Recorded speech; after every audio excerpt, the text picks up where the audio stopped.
Dear students, मैं doctor Ramji दास राठौर आप सभी का मेरे यूट्यूब चैनल कॉमर्स एजुकेशन में स्वागत करता हूं। जैसा कि हम फाइनेंशियल अकाउंटिंग को पढ़ रहे हैं डेली वीडियोस के माध्यम से, अकाउंटिंग इक्वेशन चैप्टर हमारा चल रहा है। कल हमने कुछ उसके बारे में जाना था, एक दो एग्जाम्पल्स को भी हमने समझा था। आज उसी क्रम को हम आगे समझेंगे। तो आप सभी चलिए मेरे साथ, आज हम वीडियो स्क्रीन पर चलते हैं और वहाँ से कुछ सवालों को सीखते हैं।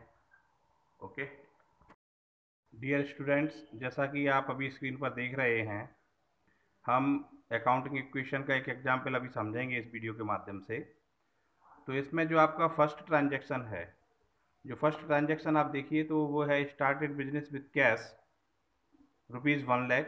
1 लाख रुपये से आपने बिजनेस स्टार्ट किया हुआ है। तो इसमें हमारा जो कैश कॉलम है उसमें 1 लाख रुपये इंक्रीज हो रहे हैं, क्योंकि हम व्यापार प्रारंभ कर रहे हैं। तो व्यापार प्रारंभ करने के लिए हम जो पैसा लगाते हैं वो हमारी कहलाती है कैपिटल। तो ये लास्ट कॉलम जो हमने मेंटेन किया हुआ है, जिसमें कि आप देख पा रहे हैं कि हमने वहाँ पर कैपिटल 1 लाख रुपये लिखा हुआ है। तो पहली जो अकाउंटिंग इक्वेशन हमारी assets is equal to liabilities के लिए बनेगी, तो कैश हमारा इंक्रीज हुआ ₹1 लाख का, तो साथ ही साथ हमारी कैपिटल इंक्रीज हुई ₹1,00,000 की। इक्वेशन का आपने टोटल लगाया तो टोटल आपका 1 लाख रुपये कैश का है और 1 लाख रुपये आपकी कैपिटल है। सेम थिंग हम आगे यदि बढ़ें तो सेकंड जो हमारा ट्रांजैक्शन है, तो ट्रांजैक्शन जैसा कि आप देख रहे हैं, purchase goods for cash ₹20,000 and on credit ₹30,000। आपने 30,000 रुपये का और 20,000 रुपये का माल खरीदा हुआ है, जिसमें 20,000 रुपये का कैश ट्रांजैक्शन है, 30,000 रुपये का आपका ऑन क्रेडिट ट्रांजैक्शन है। तो जो हमारा कैश ट्रांजैक्शन है वो कैश में से माइनस हो जाएगा 20,000 रुपये का, और साथ ही साथ जो हमने उधार ट्रांजैक्शन किया हुआ है, चूंकि माल परचेज किया हुआ है, तो उससे हमारे क्रेडिटर्स इंक्रीज हो जाएंगे, नई लायबिलिटी क्रिएट होगी। तो क्रेडिटर्स इंक्रीज हो गए 30,000 रुपये के। एक साइड तो ये हुआ हमारा, साथ ही साथ जो हमने माल परचेज किया हुआ है, तो टोटल परचेज ऑफ गुड्स हमारे पास कितना हो गया, 30 और 20 टोटल परचेज हो गया 50,000 रुपये का। तो इस तरह से सेकंड जो इक्वेशन हमारी बन रही है परचेज गुड्स फॉर कैश और क्रेडिट के लिए, तो कैश जितना परचेज किया उसको कैश में से माइनस कर देंगे, और साथ ही साथ जितना उधार माल क्रय किया हुआ है वो क्रेडिटर्स में लिखेंगे, और दोनों का टोटल मिला करके हमारे पास 50,000 रुपये का हमने जो माल परचेज किया है वो हमारे स्टॉक में आ जाएगा।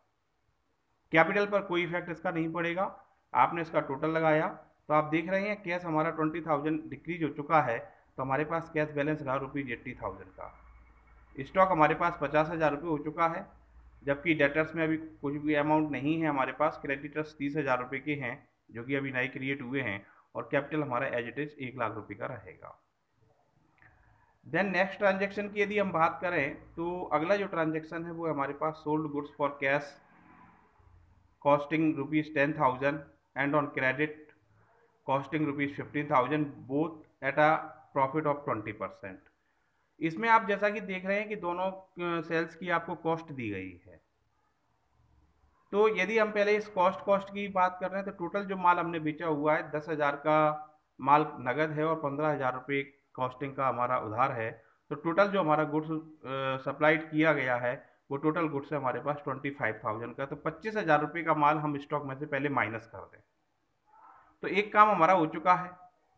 अब इस ट्रांजेक्शन को आगे समझिए। तो आगे समझने के लिए थोड़ा सा अपन कैलकुलेशन को जरा देखें, तो यहाँ आप जैसा कि देख रहे हैं स्क्रीन पर कैलकुलेशन के लिए, कि जो आपने माल 10,000 रुपये का बेचा है 20% प्रॉफिट पर बेचा हुआ है। तो 20% प्रॉफिट का मतलब हो गया 10,000 का 20% आप प्रॉफिट निकालें तो वो हो रहा है 2,000 रुपीज़।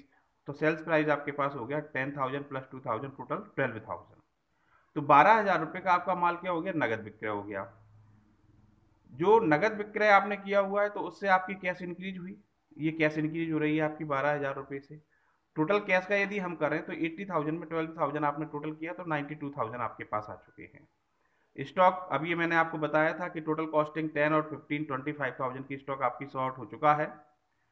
देन हम डेटर्स की बात करें, डेटर्स की अमाउंट जो आप देख रहे हैं 18,000, ये अमाउंट कैसे आया, तो इसको समझने के लिए आप देखिए, तो आपके पास जो कॉस्टिंग थी 15,000 की, आप देख रहे हैं स्क्रीन पर कि 15,000 रुपये का माल आपने 20% प्रॉफिट लेकर के बेचा है। तो 15,000 का 20% आपका प्रॉफिट कितना हुआ, 3,000 रुपये। अब इसका सेल्स प्राइस यदि हम कैलकुलेट करें, तो सेल्स प्राइस आप देख रहे हैं 15 और 3 टोटल हमारे पास सेल्स प्राइस हो गया 18,000 रुपये। तो 18,000 रुपये जो हमने माल उधार बेचा है वो हमारे लिए माल कहलाएगा, जो बेचा गया है वो कहलाएंगे डेटर्स। तो ये हमारे डेटर्स क्रिएट हुए, अभी तक जीरो था हमारे पास, अभी डेटर्स क्रिएट हुए 18,000 रुपये के। और क्रेडिटर्स में कोई चेंज आना नहीं है क्योंकि आपने उधार माल बेचा है इसलिए। और लास्ट वन यदि हम देखें, ये कैपिटल वाले पोर्शन में आप देख रहे हैं 5,000 रुपये इंक्रीज हुए, ये कहाँ से आए? तो इसके लिए आप देखिए कि जो आपने प्रॉफिट कमाया था, तो प्रॉफिट आपने एक प्रॉफिट कमाया था 2,000 रुपये का, और दूसरा प्रॉफिट आपने कमाया था 3,000 रुपये का। तो ये टोटल प्रॉफिट जो आपने कमाया हुआ है, ये प्रॉफिट आपके कैपिटल में प्लस कर दिया जाएगा। यदि ये लॉस होता बाई चांस, तो लॉस को फिर हम माइनस कर देते।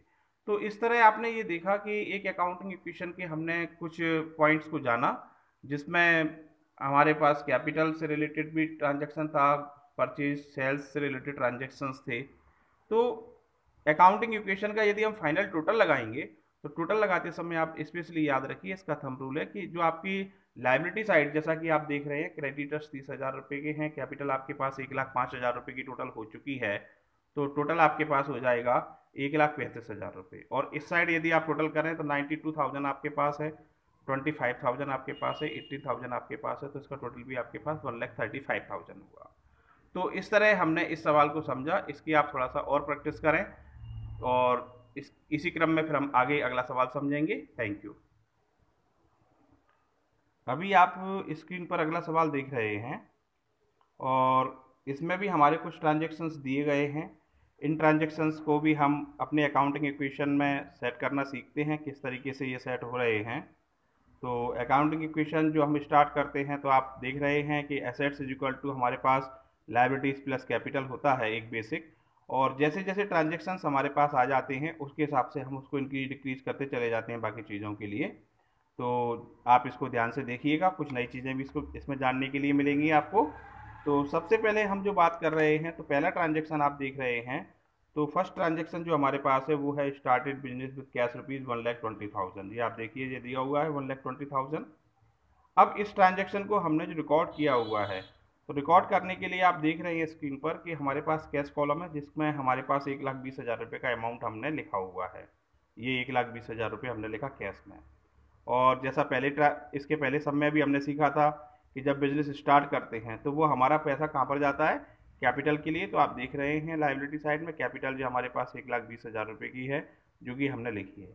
बाकी सभी चीज़ों को हमने जीरो किया हुआ है। अभी इक्वेशन टोटल हमने लगाया 1,20,000, 1,20,000 दोनों साइड का टोटल बराबर है।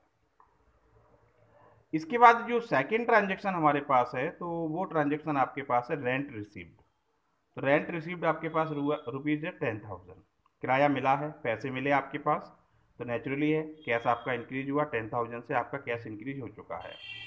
तो साथ ही साथ आप इस ट्रांजैक्शन को आप देखेंगे, तो जो आपकी लायबिलिटी साइड है, और लायबिलिटी साइड में आप कैपिटल में जाइए, तो जो पैसा आपके पास आ रहा है वो आपने कैपिटल में इंक्रीज कर दिया हुआ है। 120,000 आपके पास था, 10,000 आपका रेंट रिसीव्ड हो चुका है, टोटल आपके पास हो गया अमाउंट 1,30,000।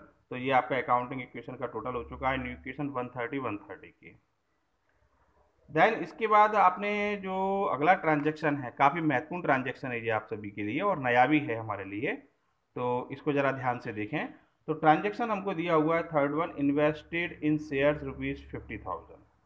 आपने 50,000 रुपये के शेयर खरीदे हैं, और जैसा कि आप देख पा रहे हैं कि इसमें हमारे पास से कैश गया है, तो कैश हमारे पास जो 1,30,000 था उसमें से 50,000 हमने माइनस किया हुआ है।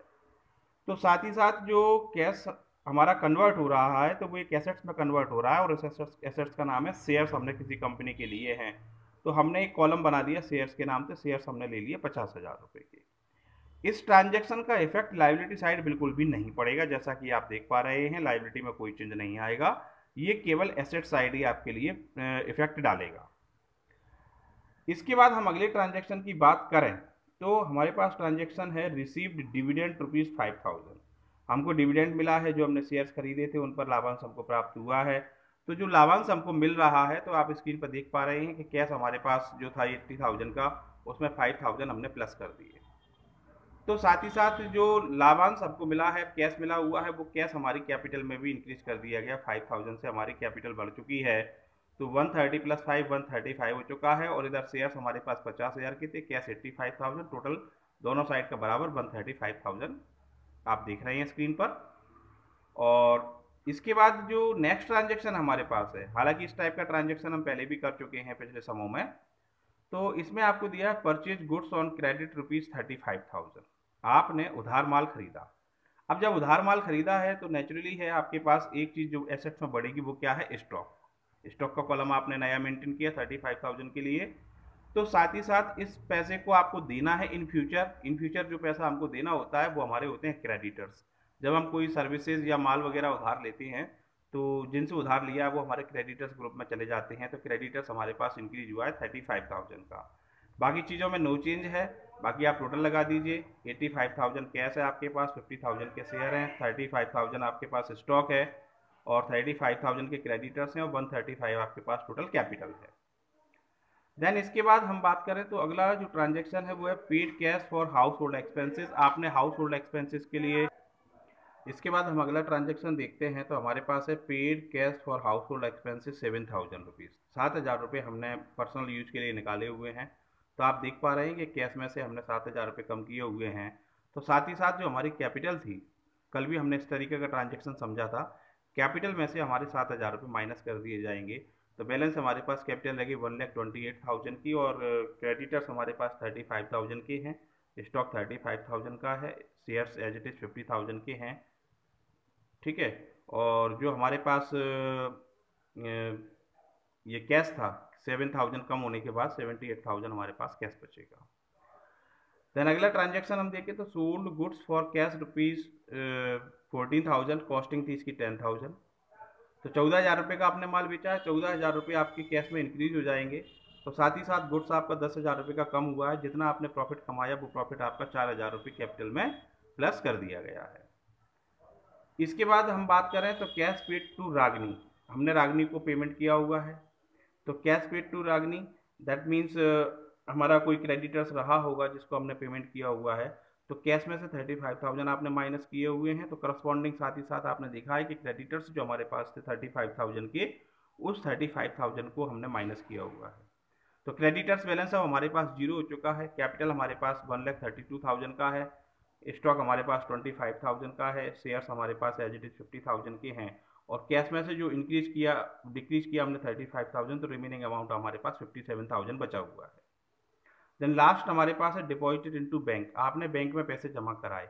तो आप देख रहे हैं कि कैश हमारे पास 20,000 रुपये का कम हो चुका है और ये पैसा कन्वर्ट होकर के कहाँ चला गया, बैंक कॉलम के लिए। तो बैंक में हमारे पास कितने पैसे आ गए, 20,000 रुपये। ये हमारा बैंक कॉलम हमने एसेट साइड में एक नया मेंटेन किया हुआ है, आप देखें।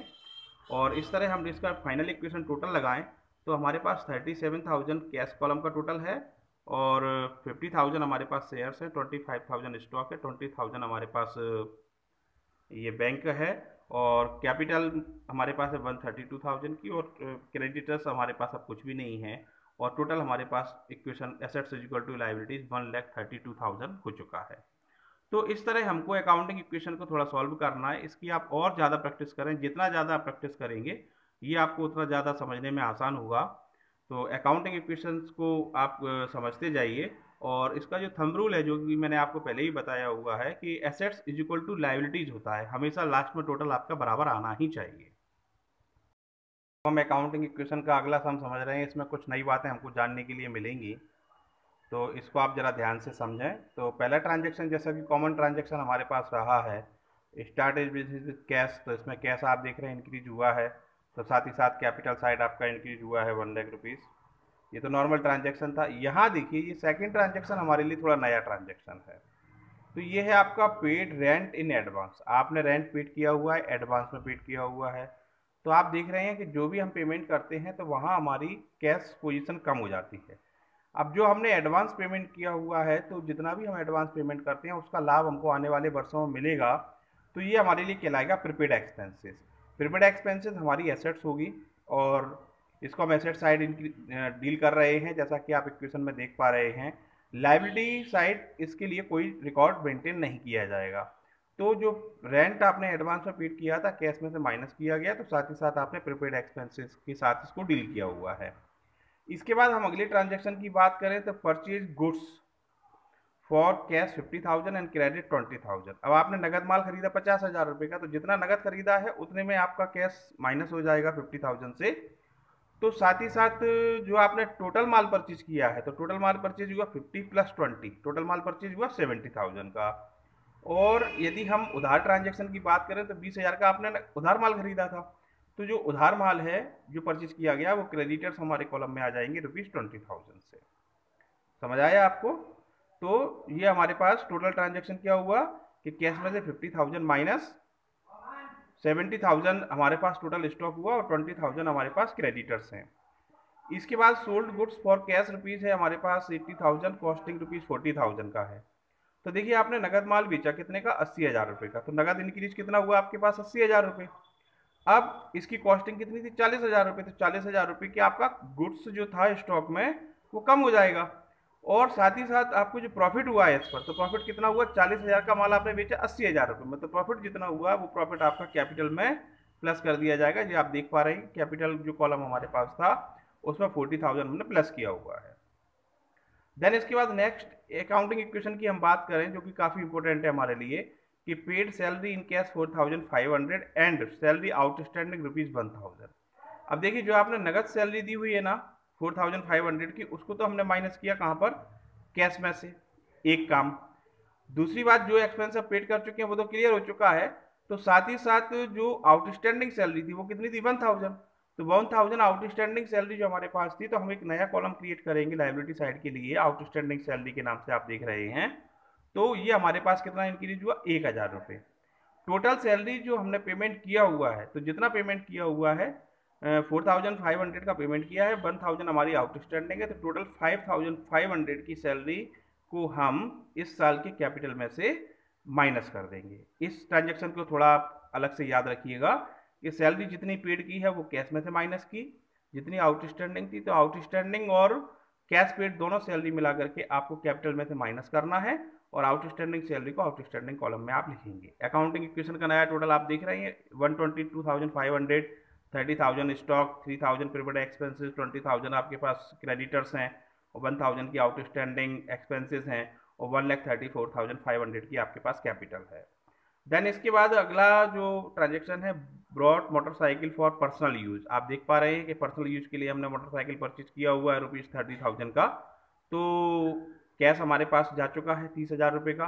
तो साथ ही साथ ये हमारे एसेट साइड में इसका कोई ट्रीटमेंट नहीं होगा, बल्कि ये कहाँ पर जाएगा, कैपिटल में से हम इसको माइनस कर देंगे। 30,000 को आपने माइनस किया हुआ है, रिमेनिंग जो हमारे पास बैलेंसेज आए हैं उनका हम टोटल लगा देंगे। तो 92,500 कैश का कॉलम टोटल है हमारे पास, स्टॉक हमारे पास 30,000 का है, 3,000 के हमारे पास प्रीपेड एक्सपेंसेस हैं, 20,000 क्रेडिटर्स हैं, 1,000 आउटस्टैंडिंग एक्सपेंसेस एंड 1,04,500 हमारे पास कैपिटल है। लाइबिलिटी साइड का आप टोटल लगाइए 20,000, 1,000, 1,04,500, और इधर एसेट साइड का टोटल लगाइए, दोनों साइड का टोटल बराबर आएगा। इस तरीके से अकाउंटिंग इक्वेशन को हमको याद रखना है। कुछ नए नए ट्रांजेक्शन उसमें जुड़ते जाते हैं, बाकी बेसिक जो हमारे लिए थंब रूल मैं आपको पहले भी कह चुका हूँ उसको आप हमेशा याद रखिए और थोड़ा सा उसको लॉजिकली सोचिए, अकाउंटिंग इक्वेशन आसानी से आप सॉल्व करना सीख जाएंगे।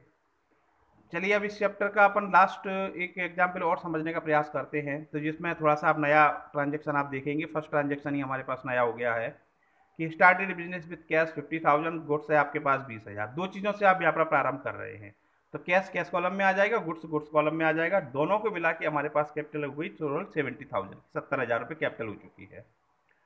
इसके बाद सेकंड ट्रांजेक्शन है, हमने माल खरीदा कैश 15,000 रुपये का, क्रेडिट 10,000 रुपये का। तो कैश जितना खरीदा है वो कैश में से माइनस कर देंगे, और जितना उधार खरीदा है वो हमारे क्रेडिटर्स में चला जाएगा। इसके पहले भी हम ट्रांजेक्शन को समझ चुके हैं इस टाइप का। और टोटल स्टॉक हमारे पास 25,000 से इंक्रीज हो जाएगा, 15 और 10 25,000 रुपये से। न्यू इक्वेशन टोटल आपके पास है 35,000, 45,000, 10,000 और 70,000। देन इसके बाद अगला ट्रांजेक्शन जो हमारे पास बहुत अच्छा ट्रांजेक्शन दिया हुआ है कि आपके पास गुड्स था 24,000 का कॉस्टिंग प्राइस पर, जिसको आपने 33 1/3% पर आपने बेचा हुआ है, जिसमें से आधा आपके पास नगद पेमेंट आया हुआ है। तो पहले इसका हिसाब किताब बनाएं, तो 24,000 रुपये का 1/3 आपने किया 8,000 रुपये हुआ। टोटल सेल्स आपके पास कितनी हुई 32,000 रुपये की। 32,000 में से आपने क्या किया, आधा नगद है आधा उधार है, तो जितना नगद है उससे हमारा कैश इंक्रीज हो गया 16,000 रुपये से, और जितना उधार है उससे हमारे डेटर्स इंक्रीज हो गए। टोटल सेल्स कितनी हुई 24,000 की, जो कॉस्टिंग थी वो कॉस्ट में से माइनस कर दी जाएगी। 24,000 रुपये आपकी कॉस्ट थी, तो कॉस्ट में से माइनस हुआ है स्टॉक, ठीक है ना। और ये जो प्रॉफिट आपका इंक्रीज हुआ, तो प्रॉफिट कितना हुआ आपके पास, टोटल सेल्स था 32,000 रुपये का, 32 में से आप 24 घटा देंगे तो 8,000 रुपये की जो प्रॉफिट हुआ है उसको हम कैपिटल में प्लस कर देंगे। ये आपने कैपिटल में प्लस किया हुआ है, टोटल हमारे पास ये आ चुका है 78,000। और न्यू इक्वेशन आप देख रहे हैं 51,000 कैश है, 21,000 हमारे पास एसेट्स में स्टॉक है, 16,000 के डेटर्स हैं, क्रेडिटर्स में 10,000 रुपये हैं और 78,000 रुपये हमारी कैपिटल है। एंड लास्ट वन ट्रांजेक्शन इसका देखें तो purchase furniture for office use आपने 6,000 रुपये का ऑफिस यूज के लिए लिया है, पर्सनल यूज के लिए 4,000 का लिया है, टोटल आपका पेमेंट हुआ 10,000 रुपये का। तो जो आपने ऑफिस यूज के लिए लिया है वो आपकी एसेट्स बन जाएगी फर्नीचर 6,000 रुपये का, और जो आपका पर्सनल यूज के लिए लिया है वो आपका कैपिटल में से माइनस कर दिया जाएगा 4,000 रुपीज़ का, आप देख पा रहे हैं स्क्रीन पर। तो इस तरह ये ट्रांजैक्शन काफ़ी महत्वपूर्ण हो जाता है कि जितना आपने कैश पेमेंट किया वो कैश में से माइनस हो चुका है। इसके दो पार्ट आपके बन गए, एक आपके एसेट्स के लिए चला गया और दूसरा आपके लिए ड्राइंग के लिए चला गया। और फाइनल हमारे पास 41,000 का हमारे पास कैश बचा है, स्टॉक हमारे पास 21,000 है, डेटर्स 60,000 के हैं, फर्नीचर 6,000 का है, और लाइबिलिटी साइड में क्रेडिटर्स में 10,000 और कैपिटल है 74,000। इस तरह ये अकाउंटिंग इक्वेशन का टॉपिक हम समाप्त करेंगे। और मैं आपको सजेशन देना चाहूँगा कि यदि आपके पास कोई भी बुक पड़ी हो तो उससे आप अकाउंटिंग इक्वेशन का थोड़ा प्रैक्टिस करें और इस चैप्टर को हमेशा के लिए याद रखें। ये चैप्टर काफ़ी इंपॉर्टेंट है और अकाउंटिंग का बेस है, मैं ये कहना चाहूँगा। तो इससे आप को अकाउंट समझने में भी सुविधा रहेगी। आगे हम और भी वीडियोज़ के साथ जुड़े रहेंगे। तो आप सभी ने इस वीडियो को देखा, आप इसको आगे भी शेयर करें और बाकी फ्रेंड्स को भी बताएं। Thank you and have a nice day.